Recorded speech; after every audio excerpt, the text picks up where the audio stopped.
Another showing here in game 2. Every game is incredibly important, very vital for your potential to be able to get those your seeding placements for the best of 3 kind of series that we'll have later the on. group stage tiebreakers. Now, are they tiebreakers though? We're going to have tiebreakers as well. I hope we get tiebreakers. Phase two. That's easy. Phase 2, it's just simple. You say group stage playoffs, but that gets a little confusing. The phase 2, it's just simple. Makes it easy. This is a big wraparound from Liquid. It is, but doesn't look like too much is going to happen. Just wanting to get some vision down nice and early. Is still blocking up one of the camps, so I wonder if they're going to be able to get double value out of a D ward plus a high ground D ward. But that's going to be the main thing, right? They know stacks are going to be happening. They know that Save is going to be making those sorts of rotations, and they know that that's going to be the sort of time where maybe you can come back into the lane a little bit more on Mickey when it's just the Dawnbreaker that you're having to worry about. And they do have the stuff to be able to yoink those stacks away. I mean, a Primal Beast plus a Bristleback. Definite wave clearing potential. Looks like it will be a 2 for 2. No real fight going on for the bounties. Nothing too crazy. Everyone pretty happy with the start we've gotten so far. So this mid lane, I think, again, is a beautiful thing about Dota where across patches, matchups kind of change a little bit here and there. If you go back to last year in particular with the introduction of the Primal Beast, we saw Pengo was probably one of the better heroes to address it, just with your easy way to get out of the trample damage. It's much different now with the Primal Beast. With that Pulverize being able to go through the BKB, you actually play quite well into the Pangolier. So we'll see in the lane. It still is a little bit Dino favored, but of course Pango is just a stupid laner overall. So I think they're both going to be fine. I think so too. I mean, the laning stage, like you mentioned, it really just comes down to that attack damage differential, right? He's got a good 8 damage, I believe, over the Pango. Maybe a little bit more, maybe a little bit less. But I'm really considering, like, when is Nisha going to go into something like a Blink Dagger this game? Because, just having that potential to be able to take away a lot of that team fight control is going to be huge. The potential of, like, finding out someone like the Dawnbreaker, for example, to be able to start out a team fight, enormous as well, right? You can't give them that turnaround with the Solar Guardian. Which there are ways to address it overall this game. We're going to have to see the vision be very important for BetBoom to be able to address Insania's Global Silence, because they have not only that to deal with the Solar Guardian, but also, like, if you want to use Rolling Thunder as like a more counter initiation tool. So that is definitely the one big thing about the Silencer, to kind of disrupt whoever BetBoom jump. But again, very concerned on how top lane's going to look in the next 5 minutes or so. Yeah, I mean, the thing that led me to feel a little bit more confident about BetBoom this game was the fact that you are playing with this Enchantress on Toronto Tokyo, right? You can see he's already getting much more aggressive against Boxy. I think the lane should go a lot better for Nightfall as a result of this. And you're always going to have creeps, like, scouting out, where exactly they're playing. You're going to understand if they're making some sort of rotation against you. And it means that you just get provided so much more information than what you got last time. You feel like there does need to be importance on Liquid from maybe blocking up some of the camps down bottom to minimize what Toronto Tokyo can do? Like, are we talking above the lane or below the lane? Because there's so many camps these days that I really feel like blocking camps other than the one that's just going to allow you to make pulls is not as effective as it used to be. The options are just so plentiful. So he's got a Hill Troll Priest to work with currently for Toronto Tokyo. So, like you said, really everything at the early game should be looking pretty clean as a whole. Excited to see what Zai is able to do on the Bristleback. I know we're getting some interesting builds with, like, Vanguard into the Arcane Boots and the Rush of the Scepter. Then kind of the Bloodstone is considered after that. So we'll see if that's going to be the choice for Zai in this game. It'll be interesting to see. I want to see if anyone ends up buying the Boots of Bearing as well, just to enable you to use that Ag Scepter Bristleback at full speed. You're not actually diminished by the reduction there. As we actually see a pretty aggressive attempt up on the top side made by Mickey and Insania, but they're out of mana, and again, you're up against a Dawn who has a Bracer, who has a Healing Lotus to be able to play around with. They should be just fine. Never short on mana either. Where would you like to see the next set of wards placed up in particular for either side? We spoke a lot about how Betboom can go through the portal with Toronto Tokyo, but we've seen this Primal Beast even rotate, at level 3 previously. So what do we need to be considering? Who's the one that did it? Dobson. Dobson last time when he was playing last chance qualifiers with T1, right? Yes, indeed. So what do we think? Where does the vision kind of need to be set up from either side? Because there is definitely some early potential to rotate from Betboom and Liquid. I would say the main priority is still just going to be, Insania not dying, hopefully. Might be okay. Mickey being able to drop the calling is going to send them away. Not the Courier. Not your Courier. Alright, at least got the Falcon Blade. Maybe with the extra damage might be able to get the kill, or maybe Insania steps up a little bit too fast. So Betboom, a fine first blood. Of course, the rebuttal is going to be there, though. Nice sidestep from Save. Gets through the Bramble Maze. Should still be able to chase him down, though. The damage is enough, so Boxy finds a return kill. It's a lot of damage onto this tower, though. A lot of creeps going underneath it, and a Mud Golem, one of the better heroes at being able to soak up a lot of those tower hits. He's being as annoying as he can. In terms of the vision, I just want to see them maintain, if you're thinking from Liquid's perspective, an understanding of what the stacks are going to be. Because this is the best space for Nightfall to be able to find that accelerated farm so that you can hit those early times. Whoa, it's a lot of damage. Liquid, nicely done. Keep Boxy nearby to be able to slow down Pure's early game. Also see Nisha just cutting waves as well. He realizes that this lane isn't the easiest, and he might be able to take a stack somewhat, but he knows he's going up against a Pangolier, right? If he gets it low, it's just a simple swashbuckle away. GPK's almost 6. He's going to get it from the range creep.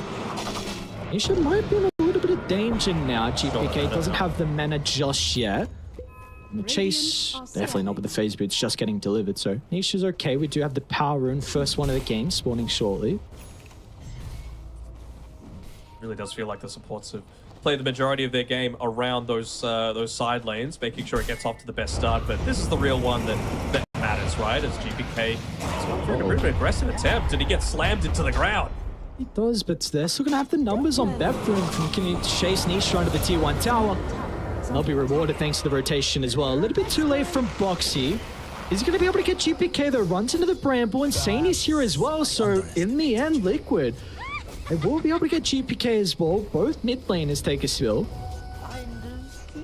I'd say generally you're pretty happy on Liquid for that trade. Yes, it's a 1-for-1 trade. Yes, you ended up being the one to get the kill. I guess it was even Toronto Tokyo that got it. So yeah, absolutely then. It's Liquid favored, right? You know how important these ultimates are for their chances early on. Look at Nisha really quickly looking to yoink away that stack that he scouted out previously just while the Pango is dead. Ends up getting a few of the creeps as a result of it. Save definitely not looking to give away his own Wisdom Rune. Looks like it should be a 1-for-1 trade as a result of that. But yeah, you just got to make sure that on Insania you're getting up onto that level 6 as quickly as possible. You don't want to give Pure that potential to have that Solar Guardian. You only get one shot at it, where he's going to have the Solar Guardian without the Global Silence being a factor. Make an attempt down bottom. Oh, Zai gets so unlucky. The break creep and the neutral grab might actually get him killed in the end. Nightfall's only used the stun, unfortunately, so not going to be able to continue to chase him down. This is almost more fun. Creeps have a mind of their own, you know? Sometimes maybe Zai did something bad to him in a previous game. I'm sure everyone's done something bad to the neutral creeps. And not Toronto Tokyo, though. Yeah. No, definitely. They're his friends. Yes. He uses them against him, right? We'll see what he wants next. He's just running through the jungle. Got the pick of the litter. Does mean he's not going to be around mid, though, once again for the power rune. This is the sacrifice that you make, right? A little bit less lane securing by... is GPK going to be okay here? I go for save. Nisha actually uses the Pulverize early on, so GPK is going to be able to stop Nisha's ulti. No Solar Guardian's going to come into play, though. Will get cancelled. A little bit awkward from either side. Some spells getting used, but no one's advantage. Really good use of the fog there by GPK, realizing that, if Save is up there, he's wanting to be interrupted as much as possible, because if save's dead, there's no stacks being made, there's no chakra magic being provided to GPK, and the Rolling Thunder just ends up breaking that pulverize perfectly. This is quick. It's really fast out of Liquid. Smoke up. Nisha doesn't have the greatest resources, but he feels like it's enough to get the kill into Nightfall. And no one else is here. Toronto Tokyo's on the high ground, but it's not going to matter. Nisha swipes the kill away, and this is going to be able to open up bottom now for Zai. He'll cut the wave. Should be able to get a decent chunk of damage into the tower as well. Dire's middle tower is under attack. Just take multiple stacks at the same time. Still those cheeky break creeps. Ending up ruining his life a little bit there, but he should be just fine. Getting into that early Aghanim Scepter again. It's just so irrepressible, the damage that you're having to sustain against. And, you know, a lot of the time when you pick an Enchantress, you're a little bit, you know, you feel safe and secure in the fact that they're not able to just right-click you down. But not the case here. You know, you're going up against a Primal Beast, a Bristleback. They can absolutely look to destroy this Ench. Overall, how do we feel about the start for Bedboom? Because, I mean, again, I harped on it. I really thought this top lane, Mickey, was going to be in a lot more trouble. His top net worth on the Moeta. Do we feel like there was an opportunity missed, or did I just completely misread on how Bedboom were able to potentially pressure the Moeta? I don't think it's an opportunity missed or a misread, to be honest. I think it was just a good play by Liquid, making sure that Boxy was able to rotate up there pretty early on. He made sure to bait himself, you know, not showing in the lane a little bit, maybe thinking that he'd taken the Twin Gate back down towards the bottom side. Speaking of Boxy, looks like he's getting initiated onto. A lot of emphasis put onto him. Can they get the return kill afterwards? Nisha doesn't have much help. They're actually going to bring Moetsu in off the back of the teleport. Nisha, relatively tanky. They'll sidestep the Solar Guardian as well. And now, how do they want to continue to follow up? Nisha has to go over the right side, which is further away from the reinforcements, but it's enough distance to keep them alive. And in the end, it's going to be a 1-for-1. Again, ultimate's getting used, and it's just supports that go down. Radiant's bottom Just tower supports the is go under down. attack. Sven continues to farm, but the map is opening up for Zai. Like, he is just taking so many stacks at the same time, making sure they've got plenty of neutral tokens to be able to play around with. And now you can look to rotate down to this bottom side of the map when you're a little bit more worried about the potential. They're actually going to go for a smoke here. With just a half HP Nisha. It's a ballsy move to be sure, but if they're able to catch out the Sven and just wipe him out, that's going to be such a big kill. Might be able to. This creep wave about to be crashing onto the tower. So if they want to go for it though, we should be Boxy nearby. They don't have the ultimate from Boxy to be able to pump in that extra damage if it's required before the TPs, and looks like it won't matter. Never mind, it will. Nightfall gets back to the safety of the tier 2. Now they've gone pretty deep. Ready, they're starting to rotate over, and seeing he's in a good position, maybe cut some of the members off. A little bit short on damage. That's, of course, one of the advantages of the Sven, right? We talked about see you later. It's one of the advantages of playing the Sven, right? Up against the Bristleback. All that physical damage, not so worried about it.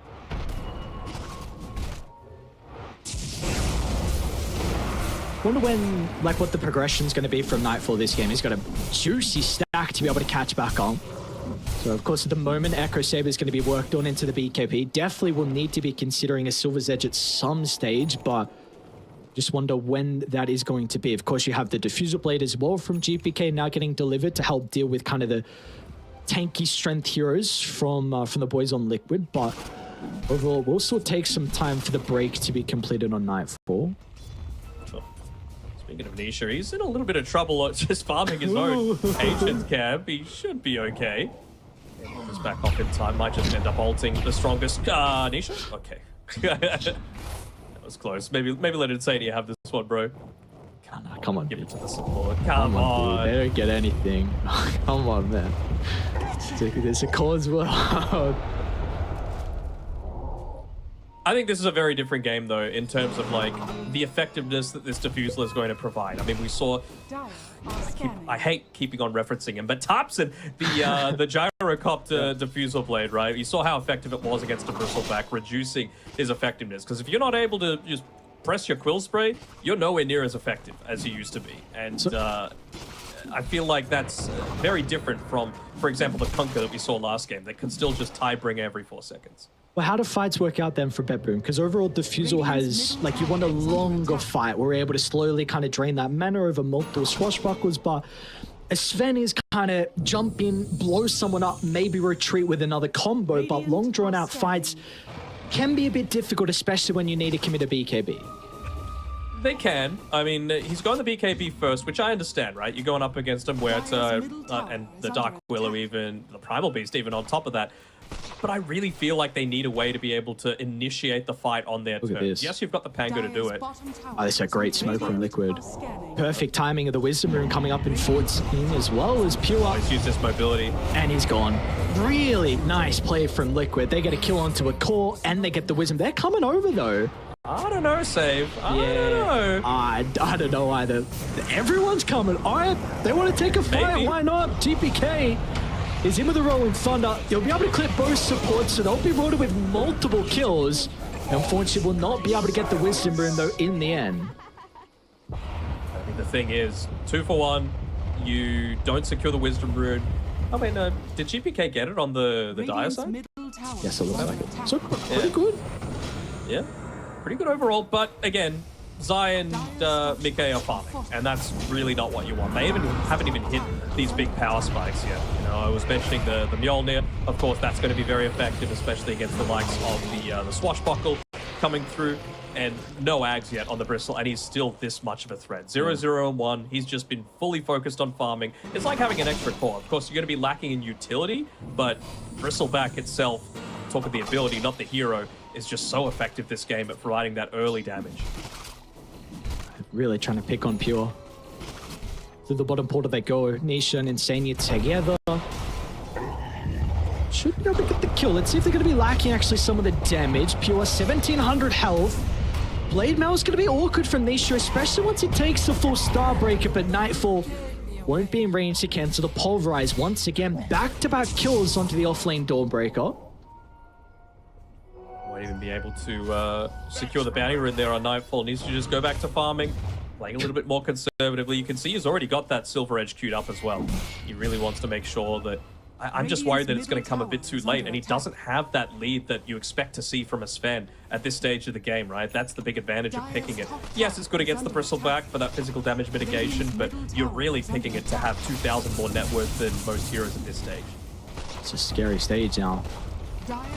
Just going to start to run down lane after lane. Let's see where the damage is going to come into play from Beppu. T1 Tower gets cleaned up. Tokyo, we'll see them starting to pivot their attention over towards the Ancients. Nightfall has already taken camp away. Oh, is he going to go back? We do have a cliff ward. Nightfall. Hang on. I thought he was going to get out of danger. Run straight back into Liquid. They're going to overlap some of their spells. Can he be able to activate the BKB in the time? It's not going to matter. Nightfall ends up going down, and now Nisha tries to turn to save over the right side as well. Toronto Tokyo now getting chased down as well. So I should be able to get the kill onto the Enchantress without much assistance required. And meanwhile, back over to the north as well. GPK is trying to do whatever he can. He's got the damage at the moment. He's got to be cautious. This Rolling Thunder is about to expire. Does Nisha want to go for the kill, though? Pretty good dead shot from afar. Not matter, though. So what happened there? I thought he had the BKB completed on the Sven. Did you disassemble? Yeah. No, he didn't have it completed. Right. You're seeing things, bro. Okay. And then it's reached this point, though, right? Like, once again, Liquid are just so hard to kill. You've got the Global Silence. We saw the real effectiveness of why they picked this hero up against the Dawnbreaker. Pure was stuck on the bottom side of the map. No TP, no way to be able to join in with the rest of the team, considering he TP'd out after that previous death inside of the Radiant jungle. And, I mean, you're going up against a hard Primal Beast with he's even got a Shield Rune bottled, plus a Blade Mail. You're going up against an Ag Scepter Bristleback. Like, it's just so much that they're having to deal with. See Beppu are running around trying to de-ward inside their own triangle, but both these wards are still up for Liquid.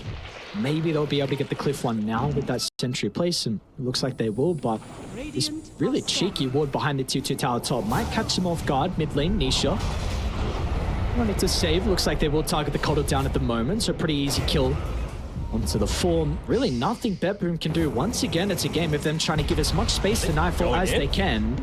It's like GPK wanted to try and snag up the double damage rune. Had to use the ultimate for that, though, and are they going to be in trouble afterwards? Nisha senses a sign of weakness. He's got a Shield Rune, why not? Good just to get a little bit of scouting information as well. But now knowing that that Rolling Thunder isn't available, while you, again, low cooldowns, right? This is what you're looking to play around.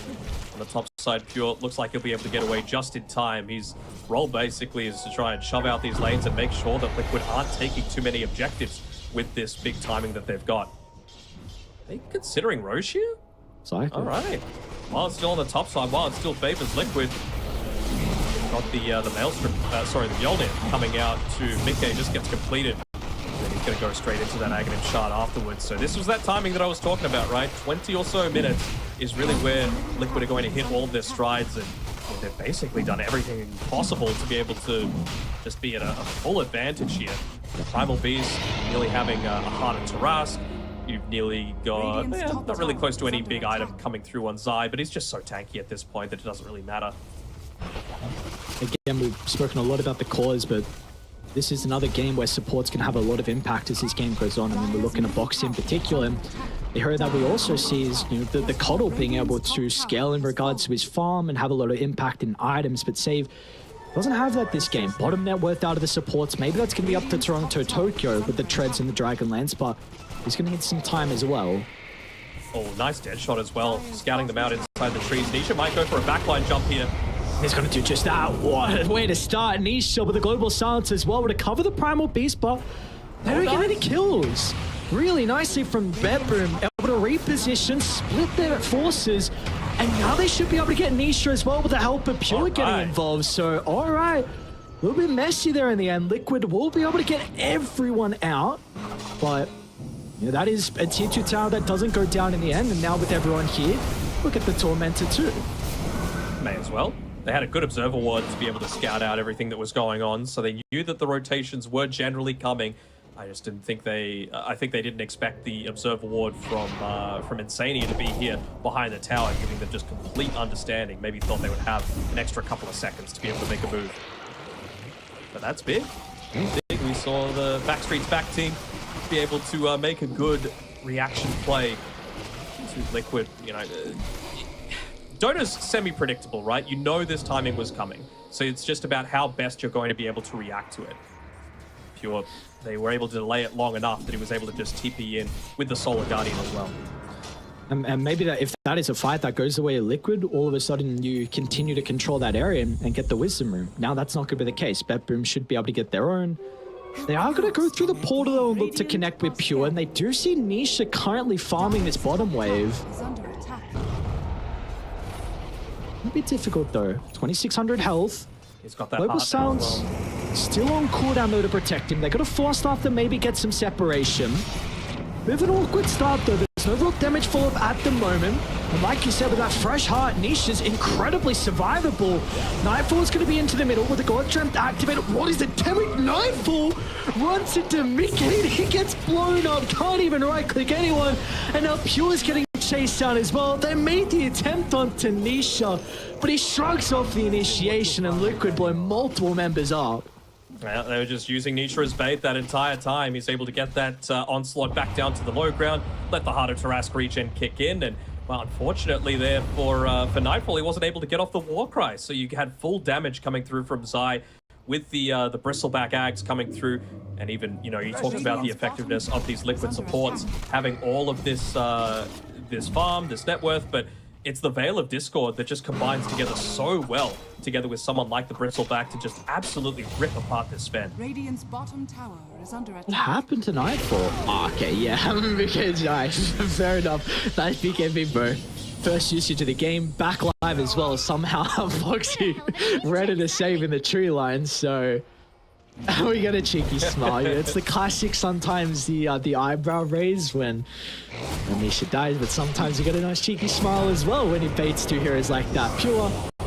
Oh, they're going to cancel it. Insania with the Global Silence, and this should be another kill as well. Pure going down. I mean, you get those couple kills from Bedroom, importantly the one on Tanisha behind the T2 tower. Game was cut down to 1,000 net worth lead. Now all of a sudden, we're back up to 6k for Liquid and another T2 tower as well. So just, it's very similar to game one, where Bedroom make a good move, but they just cannot continue with that.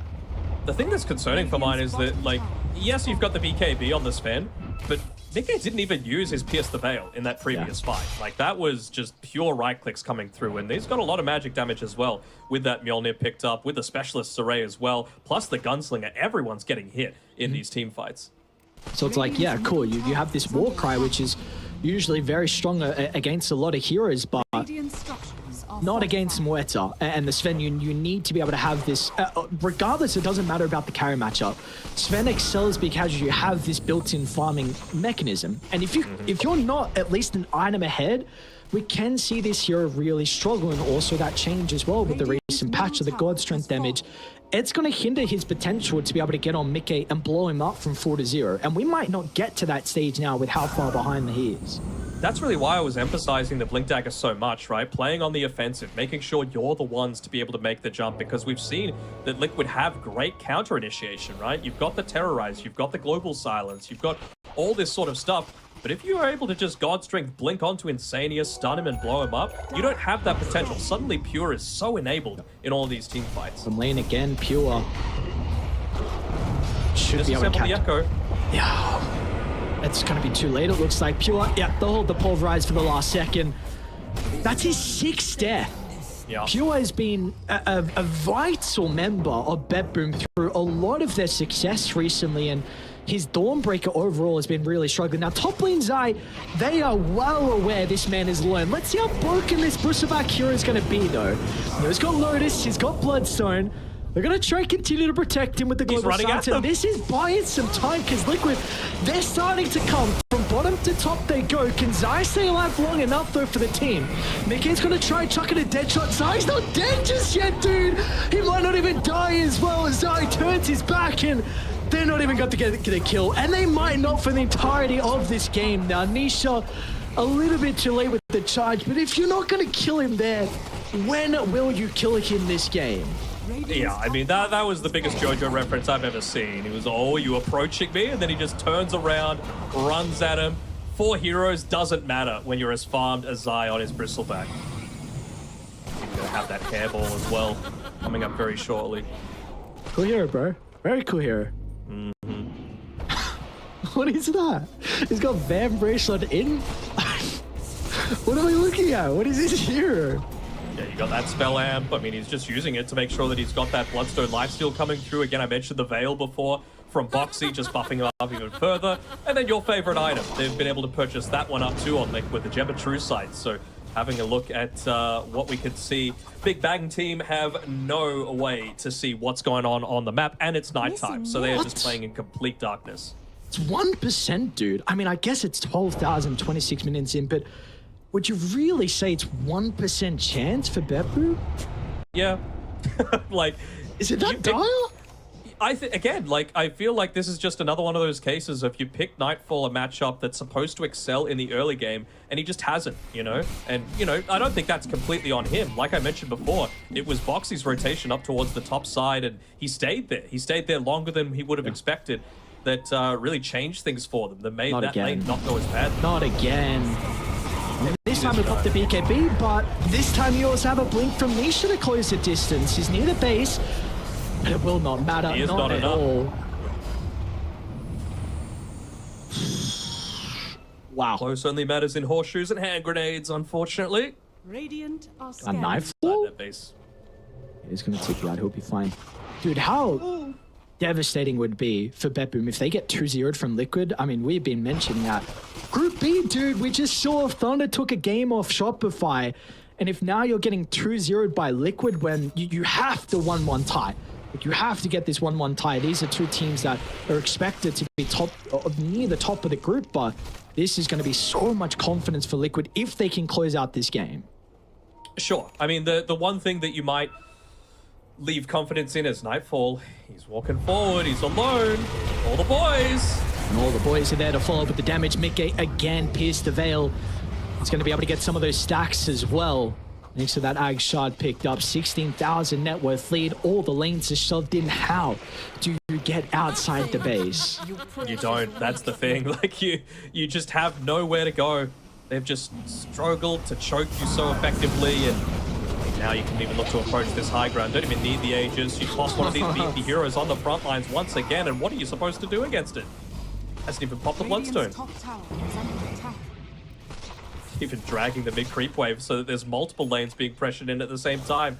Doing his best with the Manta style to keep at least bottom away as GPK, but it's not going to be enough. Radiant's top tower is falling. Wait for Nightfall, maybe poke on him Mickey. We get some separation. Yeah, we're reaching up onto that level 20 as well for Zai.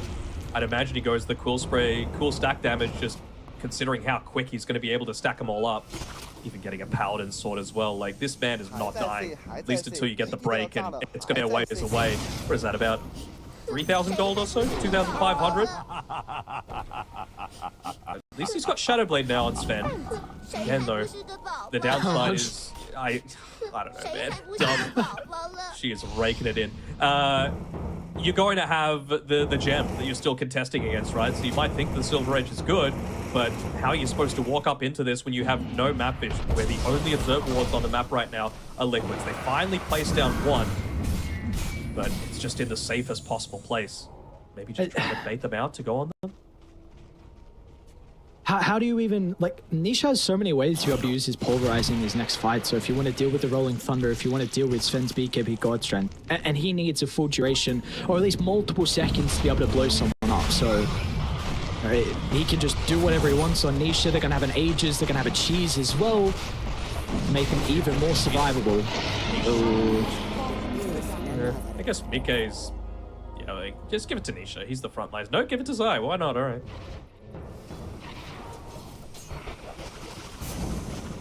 Like, they'll come to be able to deal with the mid wave. There's an Arcane bottom for anyone who wants it.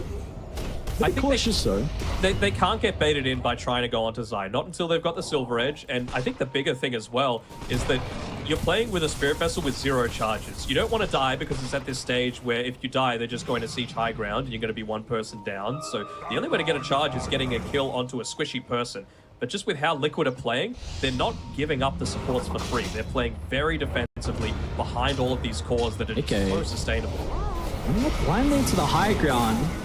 Pure set up currently. Mickey's going to stand strong, get some force staff to move away to the northern side. Pure's going to try and close the distance. Nightfall fights Insania, but he's able to get the global silence off on his dying breath, and that should be enough to help them chase down the Sven as Nightfall BKB soon to expire.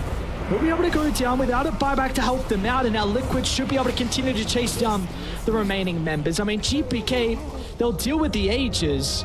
This Defender's Gate's proven to be a bit of an issue for Liquid, and they're going to jump over the top. In fact, they've already called it as well. So, Bad Boom 2-0 from Liquid. 31 minutes is what they need to be able to find their second game victory. Woo. This is the Liquid that I came to see. You know, the 1-1 against Azure. I was like, you know what, Azure are a good team, but Liquid have been second at LANs all year. This was Liquid playing on a different level. They were